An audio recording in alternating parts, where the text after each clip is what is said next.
In the last episode, we reinstalled the evap tank and check valve and explained what that's all about and why you want them. Today, I'm going to reinstall the gas hole. We're also going to put the fuel tank back on that we had previously stripped, cleaned, and sealed in previous episodes. So go brew yourself a cup of joe or pop open a cold one.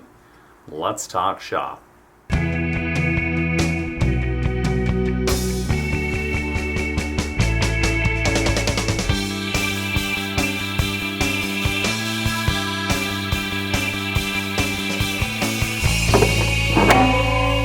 Just about set to put the filler net back on.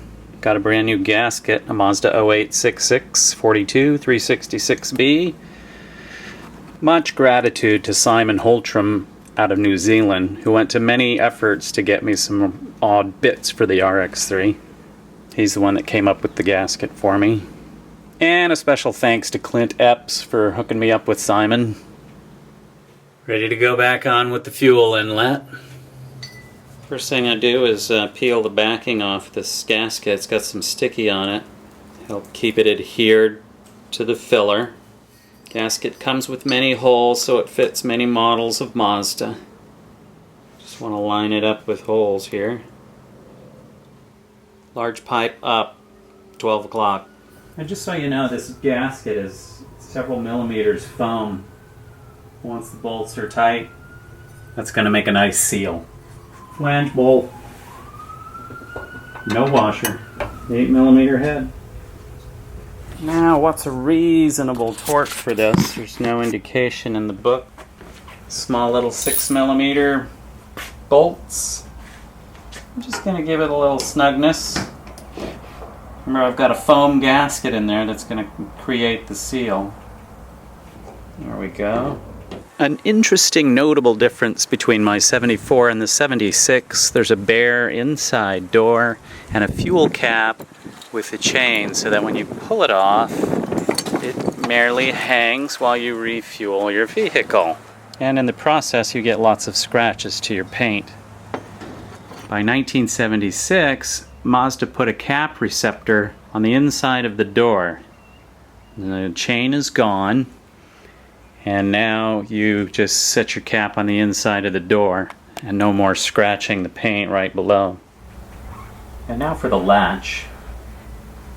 The latch is going to have this springy section inside the more solid frame and 2 screws.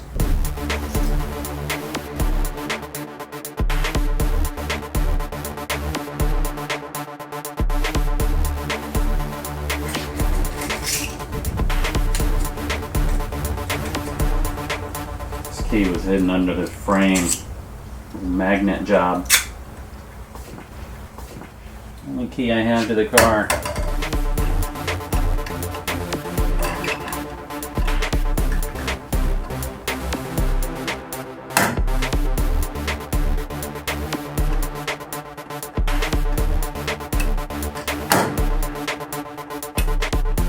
Okay. Working good.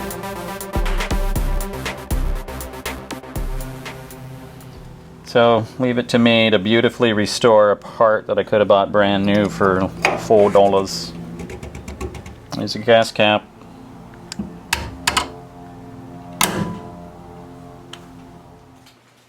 I'm just about ready to get the fuel tank put back together here. Got some stuff. Here's the jute that was the padding for the 76 fuel tank. The 74, the green car, had jute on the sides. That's stuff that goes right here. And then rubber pads that go under here and here. Now, also the third tank I got from Tony, that was the end result here. That's this guy. The green car tank had a big dent. I'm not sure how that happened because I never took it out of the car. Silver tank had a leak even after I sealed it, so that's why we've got this guy here. From Tony. From Tony is a 73, 74. Both of those had the rubber pad instead of the square jute. Now I've got plenty of jute left over from the headliner install, so I'm going to use that. I've got all my stuff rounded up. Here's the brackets, the plated bolts. I've got a whole bin full of hose here. So we've got different size hoses that are going to go on there. Fuel sending unit, new gasket. Couldn't find the screws. I had to piecemeal the screws, like what the heck. Let's get this fuel tank ready to go back in the car. Okay, so I'm cutting some jute rectangles here. These are cushions for the tank resting against the seat back frame. I have leftover material from the headliner install, so that's what this stuff is. Got jute.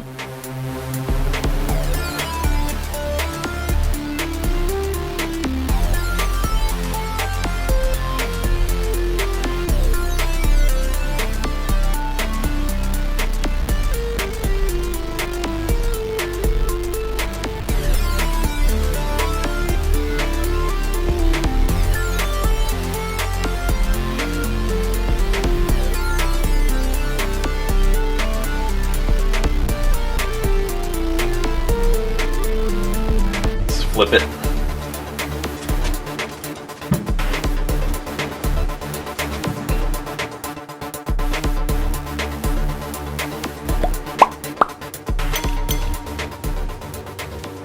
These bottom pieces, I'm not super concerned about because I now have that rubber at the bottom of my boot.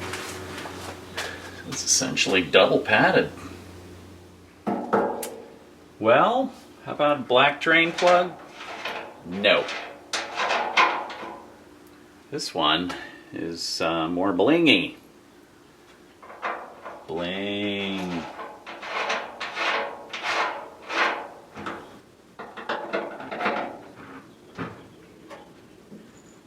Tube that goes here. That's this guy.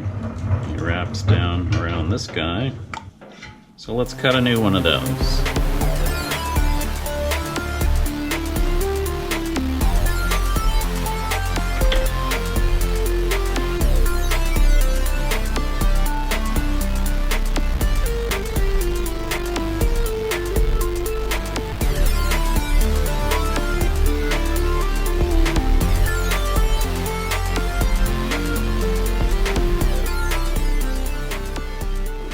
To go in here,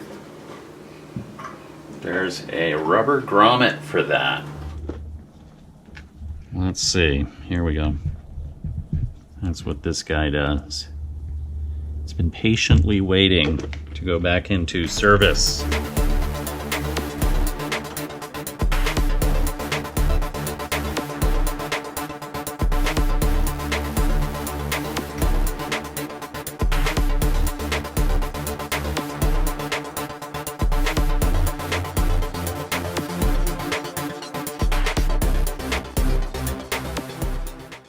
This guy will get trimmed to that length there, huh? I'm gonna give it a touch more.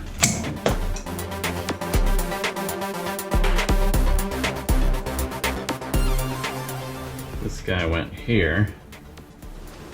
So I've got that size hose.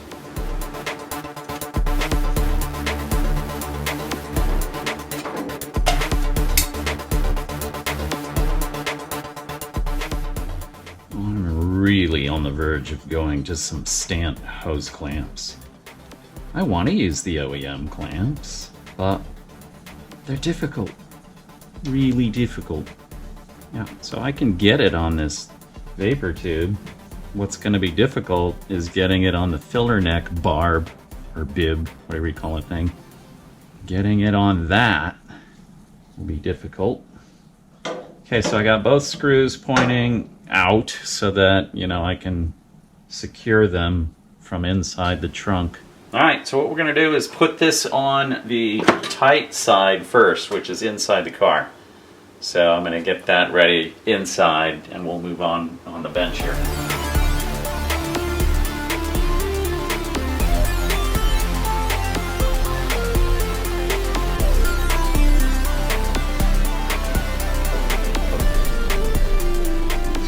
tight, huh? Okay. I'm going to put it in the hard part first, which would be the filler neck of the car. Okay, let's get the sending unit on. So I had a bunch of gaskets that I made, covered in video log 41.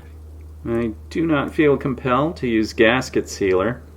There was no sealer on the original, and the cork came off in one piece. So make sure you put your sending unit with the connection facing the shorter end of the tank, and that makes it so the float goes into this big chamber here. Okay, so in we go. Testing of the fuel sending unit was covered in video log 41, if you want to go back and see how that turned out. That nice cork gasket's making a nice cushion here. Usually I've done a pretty good job of keeping track of all the little screws, nuts, bolts, cables, wires, putting in Ziploc bags. Can't find the screws that go to the sending unit or the little ground wire. Had to put together a little cable so that it's got a bullet on one end and an eyelet on the other. So I had to scrounge, found some screws. They're a little bit too long. Original screws had no washers, but I'm going to have to stack washers in order to make these shorter so they don't bottom out. Yeah, I don't know where those screws are. I went through every single bin that has Mazda parts. No can find. They never made it to the platers because I took really careful notes of every little part that went to the platers. They're not in there. Let's get those two long screws and some washers that are going to have to take up space.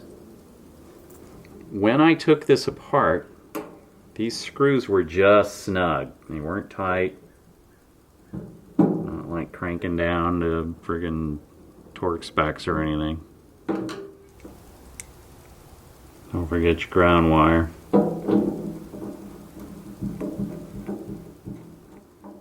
Here we go. Let's put it in the car.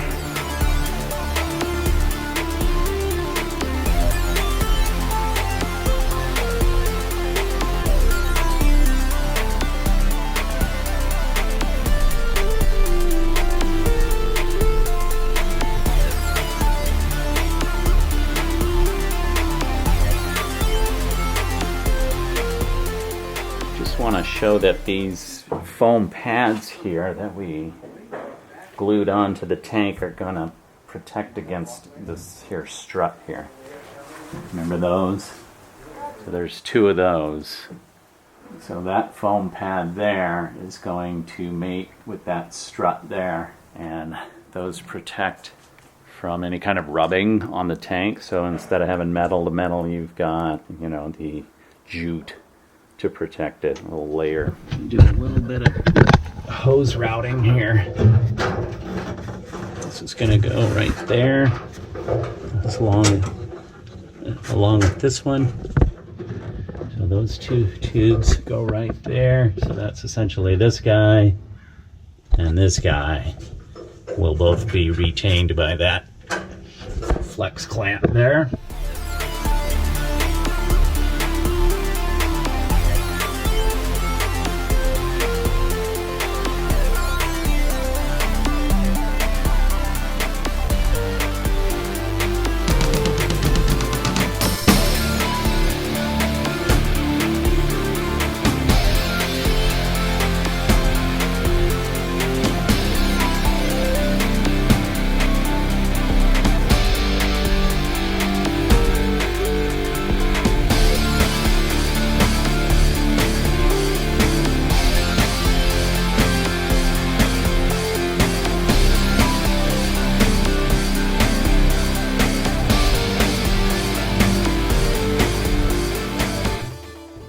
Now the drain plug goes in that hole there, so let's get that put in. This might be a tough one because of the way you need to lift it, and the check valve might be in the way. Let's see if did that go in? Yeah. Now let's put this back. I'm not going to tighten anything until I have hoses where they go. Let's do that next.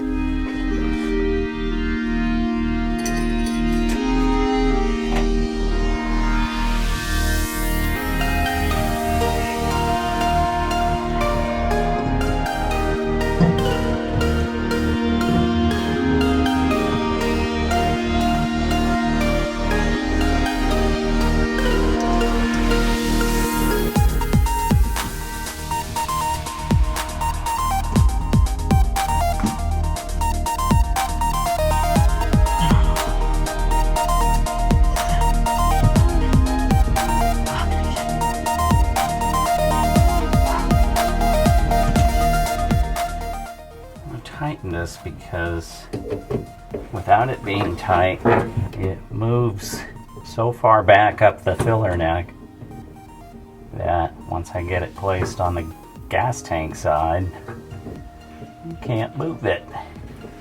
That should keep it holding in place there. Now let's get the other side going.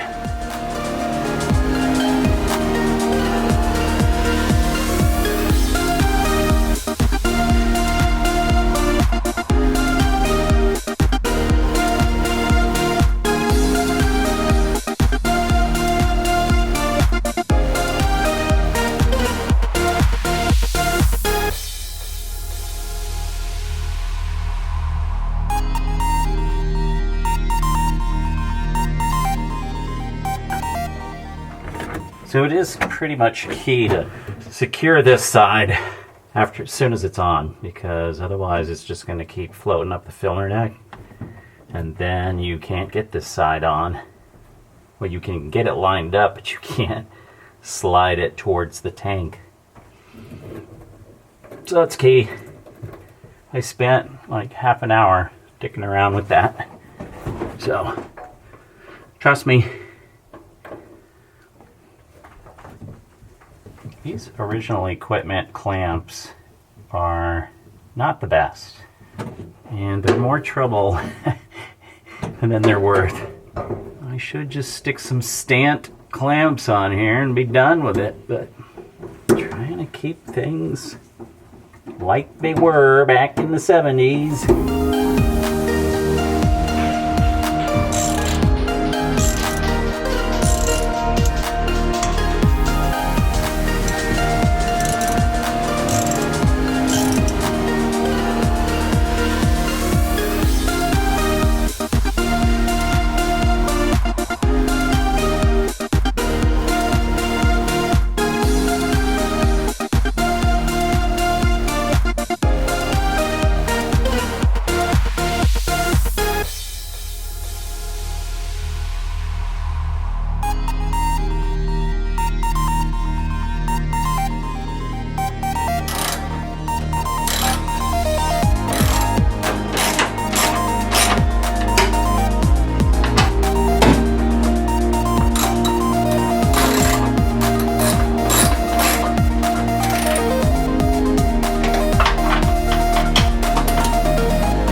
Alright, so the fuel sending unit is simple.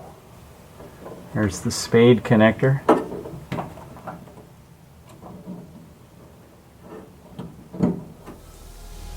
Here's the bullet connector.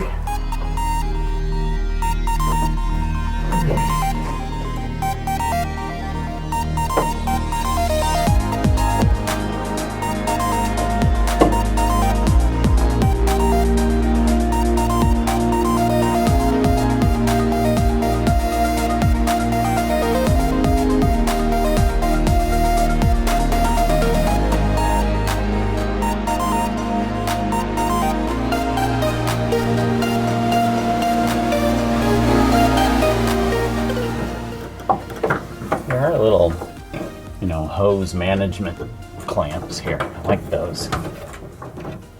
There's one here too, if you can see that. To follow in that track.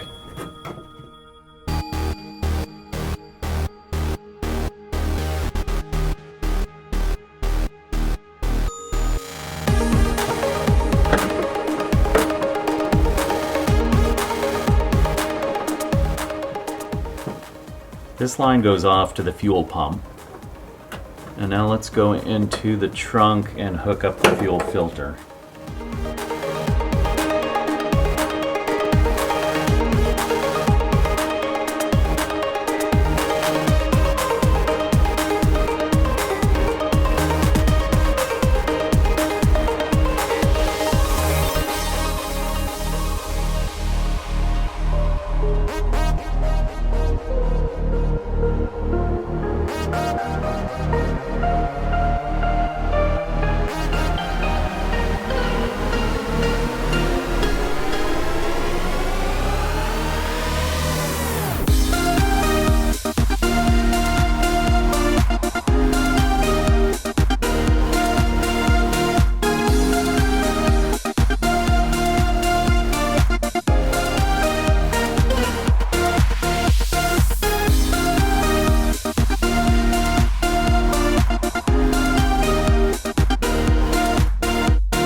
Notice I've switched to the Stant flavor of hose clamp. I used as much of those as OEMs as I could. There's a couple left that are still gonna go on somewhere, just not here. Let's put Mr. Vent Line back where he goes. Oh, let's also route these guys into... Oh, this guy's pinched. Oh, not good. Not good. He's pinched. Can't be pinched. There we go. Unpinched. Okay. So there's 1, 2, and 3. They're coming down through here. Mr. Vent goes to outside. Okay. Primary fuel line will be in this clamp.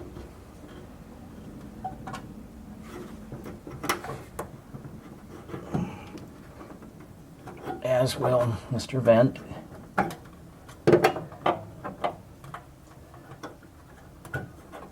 I got room for this guy too. I do.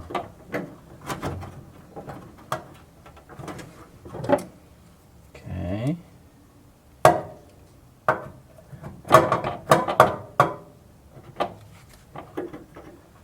All 3 of those will hang out in that clamp.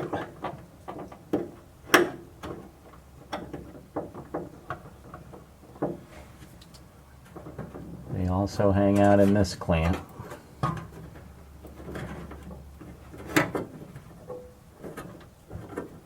Okay. The only thing I don't like is this sharp edge here. Don't like it. So what I'm going to do is make it so the vent line catches that sharp edge and not the primary fuel. You know what I mean? If anything's going to rub on that edge, it's going to be a vent line, not the primary fuel line. So a recap here on the hoses. The far right is a vent hose, just goes out to open air. This hose here is a fuel line that comes from the tank going off to the fuel pump, which is down below this panel here. The line in the middle is fuel return, going back to the fuel tank, excess fuel that wasn't used. This line here takes fuel vapor from the manifold and carburetor system, sends it back up into the evap tank. So that's what all that stuff is for. There we go. Fuel tank installed.